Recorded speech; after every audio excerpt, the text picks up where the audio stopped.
Man, tell you, Zay, I don't know how he got on shades. He think he cool.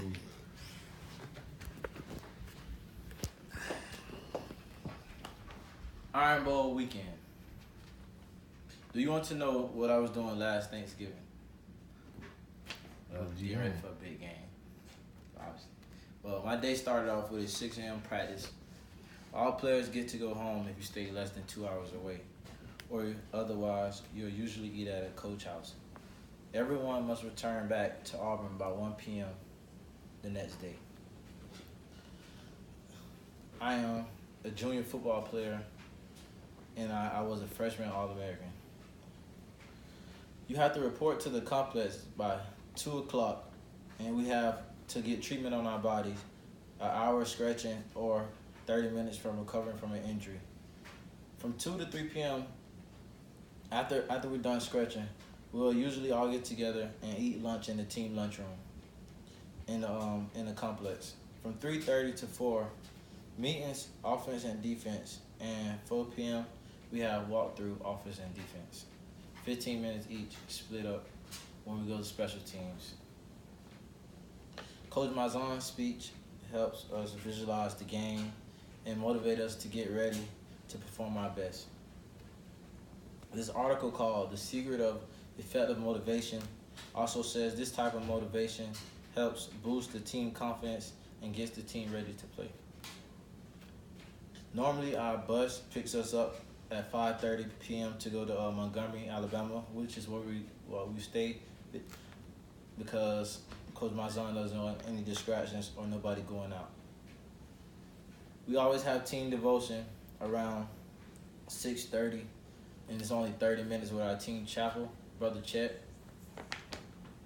In this article on team building, Brian Scutmar says that team building is an important investment you can make for your people. It builds trust and increases team collaboration. We always have team dinner right after our team devotion. Always around 7:30. And then we'll have meetings right before we go to our room. This book called Successful Coaching states that team meetings provide athletes with information and tools that will help them be successful. We all, especially me, want this university to win as a whole, and this game is bigger than me. It's for state bragging rights. Our breakfast time normally depends on the game time of the day, but we normally wake up early because we have a 11 o'clock curfew that Friday night. Our game day walkthrough are in the hotel's team conference rooms. In this book, Sports Psychology for Coaches, says imagery using the senses to create an experience in your mind, and that the point of walkthroughs are to get your mind thinking before the game. Basically, get you thinking about what you're going to do and visualize where you need to be and what plays you need to make for the team to win and help them be successful. As the book I read, Successful Coaching, that's what it also says. It helps get your mind visualized, help you be successful as a whole and the team. We always get an hour to 2 hours off our feet to relax before we go to head to the stadium. After we load the bus for our favorite game day tradition, Tiger walkthrough. Tradition Tiger Walk is one of my favorites. Once we get to the stadium, we walk the field for like 5 to 10 minutes with our headphones in, and then we'll all huddle up and pray in the middle of the AU logo. It's always special to me, and that's one of my moments that I will never forget. Then it'd be time to get dressed. It's game time. Everyone must tape all ankles, and all linemen have to wear knee braces because it's a coach rule. Normally, who goes out first on the field are our specialists, such as the punter, the kickoff returner, the punt returner, and the kicker.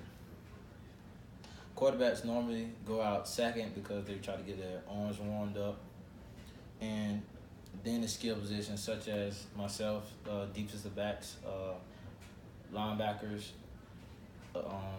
running backs, and receivers. Linemen are last to go out because I guess they take so long to get dressed in the locker room, and they're the biggest. Then we all go out. We have a team stretch and a team pregame. Warm up with position coaches. Then we do a team ritual. We punt the balls to the middle of the field to the starting punt returner. We all rally and get hyped. Then we return to the locker room to get our minds right for the game. We always have an Auburn alumni former player as a team honorary captain who gives us a good speech before we go out on the field. Everything we do all year long leads up to this big game, and our goal is always to win the Iron Bowl every year, not for only ourselves, but for the university as a whole. I have this quote from it says, "Success is never final, failure is never fatal, and courage that is courage that counts." And I got that from John Wooden, basketball coach, one of the legendary coaches at UCLA back in like the 80s. Thank you.